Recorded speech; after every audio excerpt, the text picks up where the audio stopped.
Hello, and welcome to this presentation, Getting Started with MXO Series Oscilloscopes, Triggering Fundamentals. In this presentation, we'll explain how to configure and use the most common types of triggering available on Rohde Schwarz MXO Series Oscilloscopes. This presentation assumes a basic familiarity with the operation of MXO Series Oscilloscopes. If you're new to the MXO, or if you'd like a brief review, you might want to watch the presentation Getting Started with MXO Series Oscilloscopes before beginning this presentation. As you should already know, modern digital storage oscilloscopes digitize input signals and convert them into sample values that are then processed in various ways and displayed on the screen. An acquisition is normally started when a trigger event occurs. Triggering is most often used to stabilize a repeating waveform on the screen by starting a new acquisition on each trigger event. In addition, triggering can also be used when making a one-time or single-shot capture, and is also used when saving multiple waveforms in so-called segmented memory, something discussed in a separate presentation. On the MXO, the trigger menu is used to choose the trigger type and to configure trigger parameters. We'll cover this in much more detail over the course of this presentation.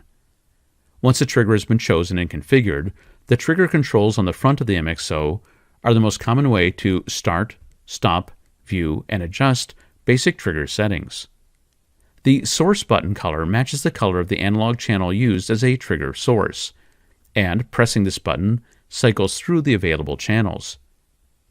To start or stop a continuous or repeated acquisition, use Run Stop, which will illuminate green when running and red when stopped.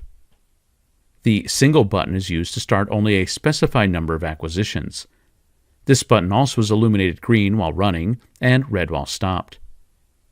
Many triggers are based on the level of the signal, and the trigger knob can be used to manually set these levels. Note that pressing the knob sets the level to 50% of the displayed signal amplitude, which is often a good starting point. And when a trigger event occurs, the triggered light will flash, although in many cases this will occur so quickly that the light will appear to be on continuously. The two most important trigger modes are Auto and Norm. These can be selected either from the front panel or from the trigger menu. In Normal mode, the scope only acquires waveforms when a trigger event occurs. If no trigger event is seen, no waveform is acquired, and only the last waveform, if any, is displayed on the screen. The auto trigger starts an acquisition not only on a valid trigger event, but also automatically after a given time interval has elapsed, even if there's no valid trigger. The time between auto triggers is a function of the time base settings. The faster the time base, the more frequent the auto triggering occurs. The primary reason to use an auto trigger is that it ensures that the screen is never blank or static. This can be very helpful when verifying if a signal is present and/or when adjusting trigger settings. Another solution for the problem of a blank oscilloscope screen in normal trigger mode is Force Trigger, which manually triggers upon a button press. This button can be found in the trigger menu, or can be added to the MXO's toolbar. Force Trigger is useful if no trigger events are seen when operating in normal mode, since it can be used to check if a signal is present and help in determining how to trigger on it. Another way to guarantee trigger events is Free Run mode, in which the MXO starts an acquisition immediately and then triggers repeatedly after a short time interval. Free Run differs from an auto trigger in a number of ways. First, unlike the auto trigger, the Free Run trigger is not affected by time-based settings. Free Run also ignores any actual trigger events. Free Run is generally faster than auto mode, and thus this type of triggering is useful when auto trigger mode is too slow. The MXO can trigger based on events seen at different sources. The most common of these is some characteristic of the signal on one or more analog channels. Triggering can also be based on events seen on digital or logic channels, or on serial bus signals, that is, on a specific protocol frame or pattern. In addition, the MXO has an external trigger-in connector that can be used to start an acquisition, as well as the ability to trigger at the frequency of the AC or mains power. In this presentation, we'll be focusing on analog triggering, so please see the separate presentations on logic and serial bus analysis if you'd like to learn more about those types of triggers. Once a trigger has been configured, the most important trigger settings are shown in the Trigger Labels section on the top of the screen. Note that it's possible to open the trigger settings by tapping on the trigger label. The label summarizes the most important trigger information, including the source of the trigger, the type of trigger, the trigger level and trigger mode, as well as any important trigger parameters such as edge, polarity, etc. And finally, the trigger label also shows the current state of the trigger, either triggered or waiting for a trigger event. In the next section of this presentation, we'll cover the different ways that the MXO can trigger on acquired waveforms. The 5 most common triggers are edge, glitch, width, runt, and window. These triggers involve either changes in time, level, or both. 3 additional triggers, timeout, interval, and slew rate, are primarily time-related. And the last 3, setup and hold, state, and pattern, involve the relationship between 2 or more different signals. We'll start with edge triggering, which is the most common type of oscilloscope trigger. An edge trigger occurs when the signal passes a specified trigger level with a specified direction or slope. These directions can be a rising edge, a falling edge, or either a rising or falling edge. Edge is the default trigger type on the MXO. The only parameters that need to be configured are the trigger level, here 2.3 volts, and the trigger slope, which is set to positive in this example. The MXO triggers when the waveform rises through the trigger level, and the trigger point is indicated by a light blue triangle at the top of the screen. Note that most trigger types also have a Find Level button that can be used to help determine the proper trigger level based on the measured waveform. The next trigger type we'll look at is a glitch trigger, which can be used to find a pulse or square wave with a width that is shorter or longer than expected. This would be useful if we wanted to trigger on the middle pulse in this example. To be considered a glitch, a pulse must also have a minimum defined level, and this level is where the width of each pulse is measured, for the purposes of determining if that pulse represents a glitch. In this example, we've chosen glitch as our trigger type, and have defined the level as 1 volt. This is the level at which the width of each pulse is measured. The 2 wider pulses here are both over 200 microseconds long, but the shorter pulse is only a little over 100 microseconds long. If we define a glitch as being pulses shorter than 200 microseconds, then the MXO will trigger after seeing the shorter pulse in this series of pulses. A width trigger can be thought of as a more general or more flexible type of glitch trigger, with a greater number of trigger parameters. As with a glitch trigger, a width trigger can be configured for pulses that are shorter or longer than a given time. But a width trigger can also be used to find pulses with an exact width, plus or minus some tolerance value.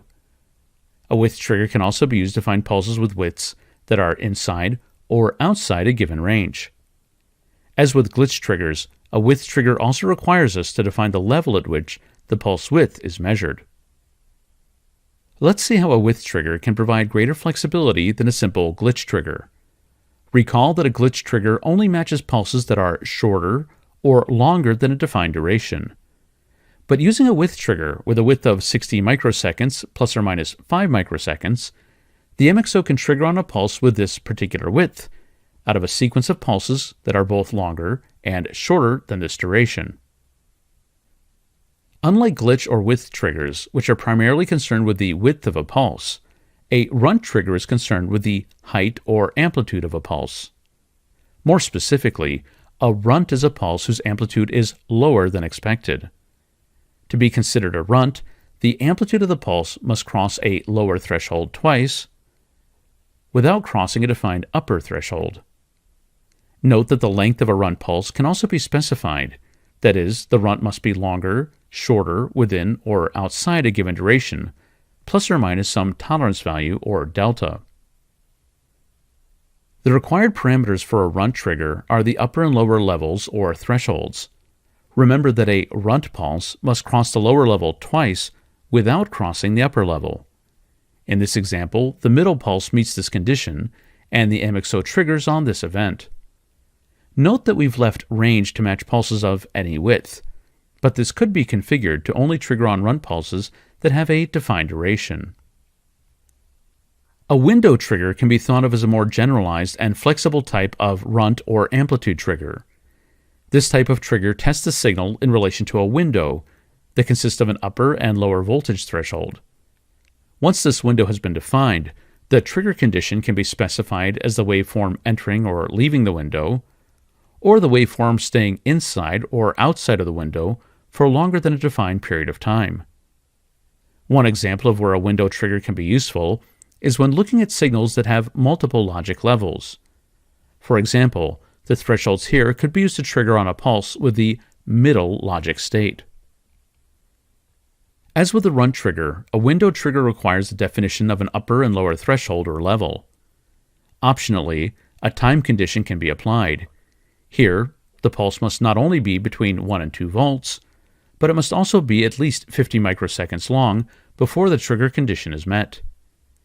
In addition to triggering when a signal remains in the window for a given period of time, a window trigger could also be configured to occur whenever a signal enters or exits the window. A timeout trigger is another type of time-related trigger. A timeout trigger occurs if the signal does not cross a specified threshold within a specified time. Another way of saying this is that a trigger occurs when something should be changing but isn't, such as a lockup on a clock signal or data bus. A timeout trigger can therefore occur on two different conditions: when the signal stays high or above a threshold longer than it should, or when the signal stays low or below a threshold longer than it should. In this example, we've configured a timeout trigger on a stay high condition with level set to 6 volts and time set to 40 microseconds. This means that a trigger will occur when the signal has remained at 6 volts or above for a period of time longer than 40 microseconds. Interval triggers are another type of time-related trigger.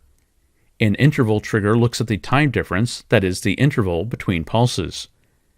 This can be configured such that the triggering occurs when the interval is longer or shorter than a given period of time, or when the interval falls within or outside a defined range. Additionally, a tolerance for this range can also be specified. Interval triggers are very useful when looking for pulses whose timing deviates from the normal range. Let's look at an example of this. Here, we've configured our interval trigger such that it captures interpulse intervals of more than 40 microseconds. A trigger event is therefore generated when the interval between pulses exceeds 40 microseconds, as shown here. A slew rate trigger, also sometimes called a transition trigger, is another type of time-based trigger. In this case, a trigger event is defined based on the time it takes a signal to transition from a defined high voltage value to a defined low voltage value, or vice versa.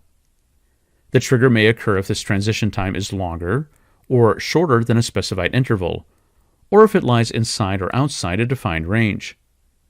A slew rate trigger is particularly useful when looking for signals with excessively fast rise times or signals with excessively slow edges. For this example, we've defined the upper and lower levels as plus and minus 4 volts, and we're looking for signals whose transition time, or slew rate, is shorter than 20 nanoseconds.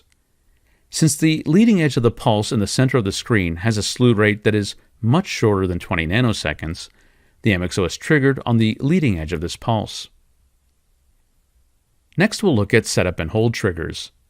A setup and hold trigger analyzes the relative timing between two signals, a data signal and a clock signal. Digital systems often require that the data be stable for some period of time, both before and after the clock edge, in order to latch the correct data value. Setup time is defined as the minimum time before the clock edge, during which the data must be stable, and hold time is the minimum time after the clock edge, during which the data must be stable. Another way of saying this is that the data signal should not change during either the setup or the hold time.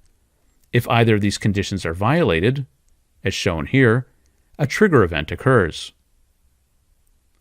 Let's walk through an example. Here we have our data signal on channel 1 and our clock signal on channel 3, both vertically centered around 0 volts. Minimum setup time is configured as 40 nanoseconds, and minimum hold time is configured as 20 nanoseconds. These are the time periods before and after the clock edge during which the data signal must be stable. A trigger event has occurred because even though the data remained stable during the 20 nanosecond hold time, it was not stable during the 40 nanosecond setup time. Remember that a setup and hold trigger occurs when there's a violation of either the minimum setup and/or the minimum hold time. Another type of trigger frequently used with digital data and logic is a state trigger. In this case, one of the channels is the clock signal, and the other channels represent data signals. A trigger event occurs when the logical channel states or levels match a user-defined pattern at the clock edge. For example, if we were looking for the state 110, a trigger would be generated when this set of levels is present on all 3 data channels at the clock edge. Note that each channel may have individual level thresholds. States are defined as logical 1 or logical 0, but it's also possible to configure a channel state as don't care, that is, either a 1 or a 0. In this example, we've defined channel 1 as the clock signal or clock source. We then go to Set State in order to configure the thresholds and values for each of the 3 data channels. In this menu, we select the logical value for each channel, as well as the voltage threshold that separates a logical 0 from a logical 1. We'll use 110 in this example. The MXO triggers on a clock edge when this combination of logical values is present on the data channels. A state can also be set to don't care by selecting X as the state value. The pattern trigger is a more generic type of state trigger, in the sense that no explicit clock signal is defined. Instead, a trigger occurs at the moment the configured set of logical states is simultaneously seen on all channels. For example, the pattern 111 would create a trigger event at this point, because all 3 channels are now a logical 1. As with the state trigger we looked at earlier, the thresholds for a pattern trigger can be configured per channel, and the states may be a logical 0, a logical 1, or a don't care. Configuring pattern triggering on the MXO is very similar to configuring state triggering, the main difference being that there is no explicit clock channel. As before, triggering occurs when the logical values in each channel match the user-defined pattern, in this case 1111. Now let's look at external trigger in and the line trigger. Unlike the trigger types we've been discussing, these triggers are based on an external input rather than on the timing and/or amplitude of the acquired waveform. Most oscilloscopes have a dedicated BNC connector for triggering on the analog edge of an external signal. The configuration parameters for an external trigger include the trigger level, whether or not the input should be AC coupled or DC coupled, and the impedance of the external trigger connector. The external signal may also be processed in order to reduce the likelihood of an unwanted or unexpected trigger. For example, the external trigger signal may be filtered to remove high or low frequency components, or hysteresis may be applied to the trigger level to prevent triggering due to noise. Note that unlike other waveforms, an external trigger signal is not shown on the oscilloscope's display. To configure an external trigger in on the MXO, first connect the external trigger signal source to the BNC trigger in connector on the front panel. Select external as a trigger source and specify the trigger level. Note that external triggers are always of the type analog edge. If necessary, the type of coupling, AC or DC, and impedance can be changed. and the external trigger signal can be high or low pass filtered. And finally, trigger noise reject applies hysteresis to the trigger signal. We'll come back to this topic later in the presentation. Another type of external trigger is the line trigger. A line trigger, also sometimes called a mains trigger, triggers on the AC line or mains voltage, which usually has a frequency of either 50 or 60 Hz. The line trigger is used to help detect issues that are related to the frequency of the AC mains supply, that is, problems which occur at 50 or 60 Hz intervals. For example, this burst of noise on our waveform occurs only at the positive peaks in the AC mains voltage. A line trigger, therefore, causes signals in sync with the line voltage to become stationary on the display. This type of trigger is also very easy to configure, since it doesn't have any settings. Keep in mind that a line trigger is based on the AC mains voltage being used to power the oscilloscope. It's completely unrelated to the waveforms on any of the scope channels. Let's look at an example of where a line trigger can be useful. With normal edge triggering, the noise appears to be moving across the waveform. If, however, we were to switch to a line trigger, we would see that the noise burst becomes stationary on the display, suggesting that the source of this noise is synchronized with the frequency of the AC mains voltage. Next, let's take a couple of minutes to go over some additional trigger parameters that can be helpful in certain circumstances. These are hold-off, hysteresis, and filtering. We'll start with trigger hold-off, which defines conditions that must occur between trigger events. Hold-off is most often used to trigger on waveforms that would otherwise have multiple trigger events within a single cycle. For example, here we have a signal consisting of bursts of 3 pulses. If we defined a standard edge trigger based on trigger level and direction, then the MXO would trigger 6 times, once on each rising edge. But if we wanted to only trigger on the first pulse in each burst, we could do this by defining a trigger hold-off time. Because the MXO will not trigger again until this hold-off time is expired, we'll now only trigger on the first pulse in each of these 3 pulse bursts. Hold-off is most often defined as a minimum time between trigger events, but other conditions, such as the number of trigger events to skip, can also be configured. Trigger hysteresis is available for many trigger types. Hysteresis is used to prevent false triggering on noisy signals, and thereby provides a more stable trigger. Hysteresis can be represented as a region or box that's defined by a trigger and a hysteresis level. In order to be considered a valid trigger, the signal must cross the whole box in one direction. In this example, the first crossing of the trigger level is a valid trigger, because the signal rose through the entire box. But the second crossing is not, because the signal only rose through part of the box. On the MXO, the hysteresis region can either be automatically determined, or it can be configured as an absolute or relative voltage range. If we were to reduce the hysteresis region in this example, then the second trigger crossing would now be considered a valid trigger event, since it now rises through the entire hysteresis box. Another useful trigger parameter is filtering. Filtering can be used to reduce the possibility of unwanted triggering due to noise or other spectral components. Generally speaking, there are 2 types of trigger signal filters: low pass, which is used to reject higher or radio frequency signal components, and high pass, which rejects lower frequency signal components. The most common of these is an RF rejection or low pass filter with a configurable bandwidth or cutoff frequency, since this type of filter can be used to remove high frequency noise from a signal and thereby reduce the chance of inadvertent or unstable triggering. It's important to keep in mind that this type of filtering is only performed on the trigger signal, not on the acquired waveform. Let's end with a brief summary. Triggering is one of the fundamental systems in all oscilloscopes, and is important because the trigger defines the start of an acquisition. MXO series oscilloscopes support a very wide range of trigger types.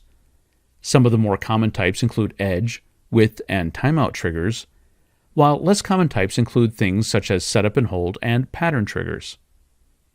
In addition to triggering on properties of the waveform, different types of external trigger sources can also be used. Most common trigger types are configured by specifying amplitude levels and/or defining timing thresholds. And finally, some additional trigger parameters, such as holdoff, hysteresis, and filtering, can also be used to reduce unwanted trigger events. This concludes our presentation, Getting Started with MXO Series Oscilloscopes, Triggering Fundamentals. If you'd like to learn more about oscilloscope fundamentals, triggering, or MXO Series Oscilloscopes, please see the links in the video description. Thanks for watching.